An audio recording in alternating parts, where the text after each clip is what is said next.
Mas e o dai a César o que é de César? Jesus não estava defendendo a cobrança de impostos?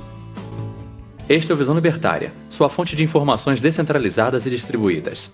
Este artigo foi sugerido e escrito por Marco Batalha, revisado por JJ Liber e narrado por mim, Leafar. Na primeira parte desta série, vimos que a regra áurea, a principal mensagem de Jesus, era o equivalente lógico à ética da propriedade privada. Vimos também que Jesus foi perseguido pelo Estado no momento em que nasceu até o momento em que morreu. Apesar disso, estatistas insistem em malabarismos intelectuais para dizer que Cristo defendia a obediência a autoridades terrenas, pelo menos em alguns casos. Mas não defendia. Se todos somos igualmente sujeitos aos desígnios de Deus, por que alguém teria autoridade sobre nós simplesmente por ter recebido algum tipo de título ou cargo mundano? Muito pelo contrário, com Jesus, aprendemos que devemos tratar todos da mesma forma, seguindo a mesma lei. Isso automaticamente elimina qualquer possibilidade de estados serem aceitáveis. A pretensa autoridade dos governantes estatais não é legítima. Cristo é bem claro quanto a isso. Em Gálatas capítulo 2, versículo 6, Paulo relata o que Jesus disse: "Quanto aos que pareciam influentes, o que eram então não faz diferença sobre mim. Deus não julga pela aparência. Tais homens influentes não me acrescentaram nada." E em Tiago capítulo 2, versículo 9, o autor reitera que a regra áurea é absolutamente incompatível com a submissão a títulos terrenos. Se de fato obedecerdes à lei do reino encontrada na Escritura, que diz: "Amarás ao teu próximo como a ti mesmo", estareis agindo corretamente. Mas, se tratares os outros com parcialidade, estareis cometendo pecado e sereis condenados pela lei como transgressores. Ora, e o que o Estado não faz se não tratar os que estão sob seu jugo com parcialidade? Lembremo-nos de que Estados são fundados sobre aquele princípio satânico: faça aos outros aquilo que não quer que os outros lhe façam. Seguindo à risca tal princípio, Estados coletam impostos, que são chamados de roubo ou extorsão, se praticados por outros. Estatistas se contorcem intelectualmente para justificar o pagamento de impostos e a submissão a autoridades terrenas. Uma das passagens frequentemente usada é a de Mateus capítulo 22, versículo 21. Nela, Jesus diz: "Dai a César o que é de César, e a Deus o que é de Deus." Será que os estatistas estão certos? Bom, claro que não. Nada poderia estar mais longe da verdade. O que Jesus fez ali foi usar brilhantemente uma estratégia de distração retórica para não cair na armadilha preparada pelos fariseus e não ser preso imediatamente. Tentemos entender por que ele disse isso.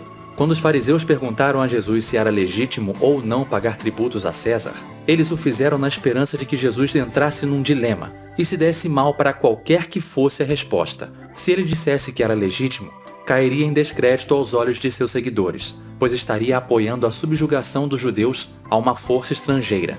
Se dissesse que não era, seria preso como um rebelde pelos romanos. Lucas capítulo 20, versículo 20, deixa claro o propósito dos fariseus. E trazendo-o debaixo de olho, mandaram espiões que se fingiam de justos, para apanharem em alguma palavra e o entregarem à jurisdição e ao poder do governador. Dessa forma, Jesus sabia que não estava livre para responder casualmente a essa pergunta. Quando ele responde: "Dai a César o que é de César", ele escapa da armadilha. Percebam que ele não está falando que impostos devem ser pagos, mas está deixando implícito, sem se comprometer, que nada deve ser dado a César, pois ele não é o proprietário legítimo de nada. Tudo que César tem foi tomado de alguém via roubo ou extorsão. Ao usar essa tática de distração retórica, Jesus estava seguindo o conselho dado aos seus apóstolos: "Eis que vos envio como ovelhas aos meus lobos. Portanto, sede prudentes como as serpentes e simples como as pombas. Acautelai-vos, porém, dos homens, porque eles vos entregarão aos sinédrios e vos açoitarão nas sinagogas, e sereis até conduzido à presença dos governadores e dos reis por causa de mim, para lhes servir de testemunho." Ele sabia que os agentes do Estado e seus cúmplices eram a personificação do mal. Também é importante lembrar que Jesus veio como um Messias pacificador, e antes dele, muitos outros Messias surgiram, e a maioria com uma mensagem de violência e uma mensagem de luta física contra as autoridades e ao Império Romano. Todos esses candidatos a Messias perderam sua luta, enquanto que a mensagem de Jesus permanece até hoje. Muitos judeus desse período estavam esperando um discurso revolucionário em Jesus, de revolta e rebelião, mas eles se enganaram. Da mesma forma que a esquerda se engana hoje ao comparar Jesus a Che Guevaras, Marielles e Lulas.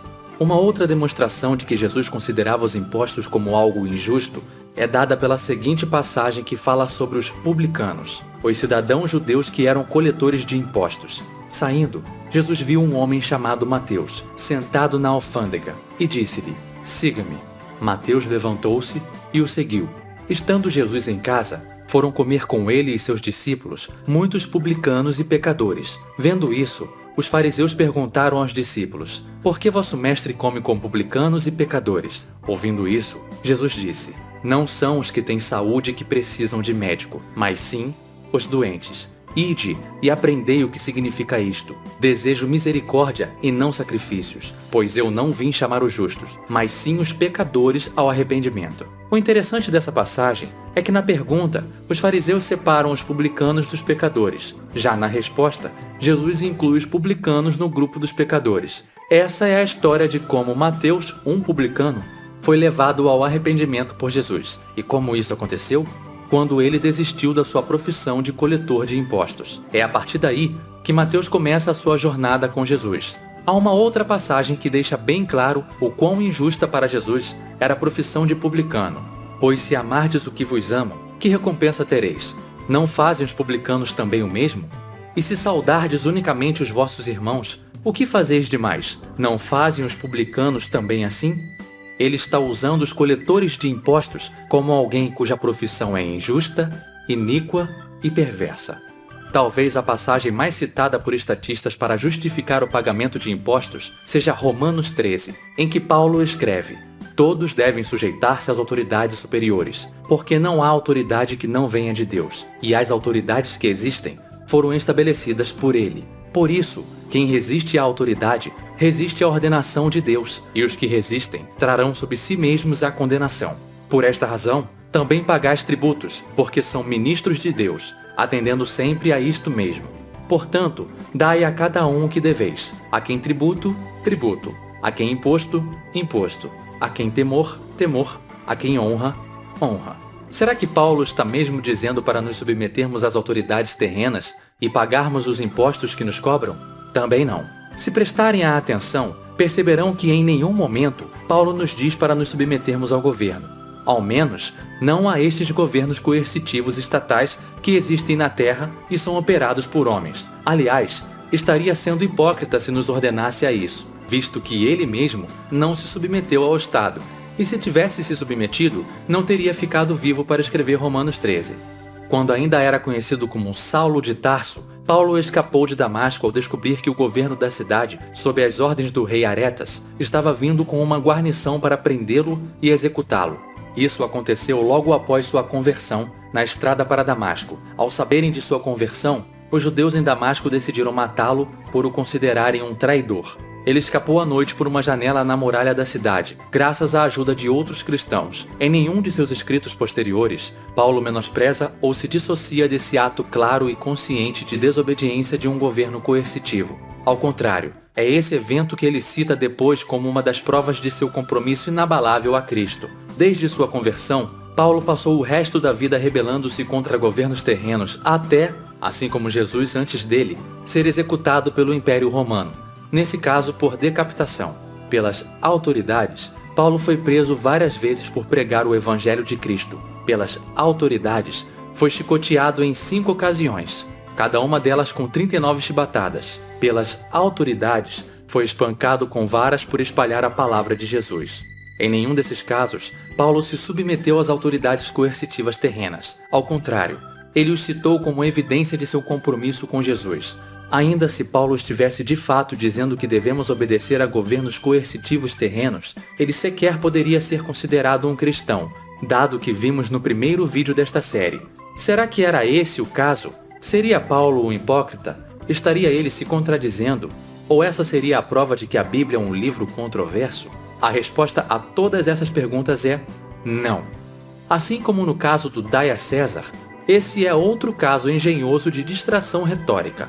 Paulo contava com o fato de que a maioria das pessoas hostis a Cristo, em particular os romanos, interpretariam esse capítulo do ponto de vista juspositivista, isto é, entenderiam autoridades como as pessoas que operassem a governos terrenos. Mas notem, em nenhum momento Paulo diz isso. Ao contrário, ele diz claramente que não há autoridade que não venha de Deus.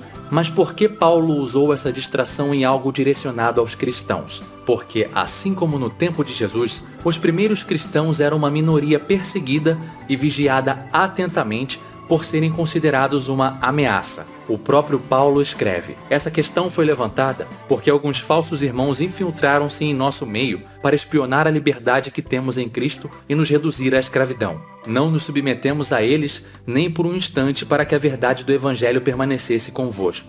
Da mesma forma, quando Paulo escreve: a quem tributo, tributo, a quem imposto, imposto, ele está usando a mesmíssima estratégia que Jesus usou no Dai a César. Assim como a de Jesus, sua estratégia foi tão sagaz e brilhante que até hoje os estatistas caem nessa distração retórica. Um verdadeiro cristão, porém, entende que as autoridades que ele menciona são aquelas que vêm de Deus e são aceitas voluntariamente e não aquelas terrenas que se impõem pela força. E se ainda há dúvidas, na primeira epístola aos Coríntios, Paulo deixa tudo mais explícito.